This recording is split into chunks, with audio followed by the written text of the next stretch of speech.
Investing, ये नाम तो आपने बहुत सुना होगा। इसका मतलब क्या है? इसका सिंपल मतलब है कि आप अपने पैसे को किसी भी चीज में इन्वेस्ट कर रहे हैं। हो सकता है वो प्रॉपर्टी हो या हो सकता है वो स्टॉक मार्केट हो।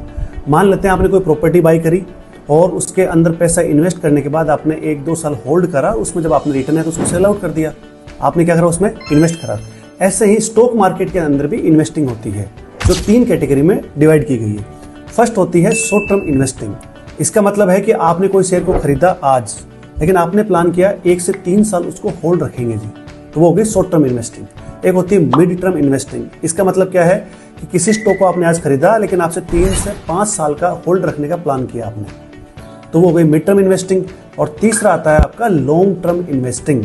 इसका सिंपल मतलब है कि आपने किसी शेयर को खरीदा आज, लेकिन आपने उसको 5 साल, 10 साल या 15 साल होल्ड रखने का प्लान किया है, तो वो होती है लॉन्ग टर्म इन्वेस्टिंग। तो इन्वेस्टिंग आप कैसे सीख सकते हैं, उसके लिए आपको जानना होगा फंडामेंटल एनालिसिस के बारे में। अगले वीडियो में आपको डिटेल में बताया जाएगा कि फंडामेंटल एनालिसिस होता क्या है।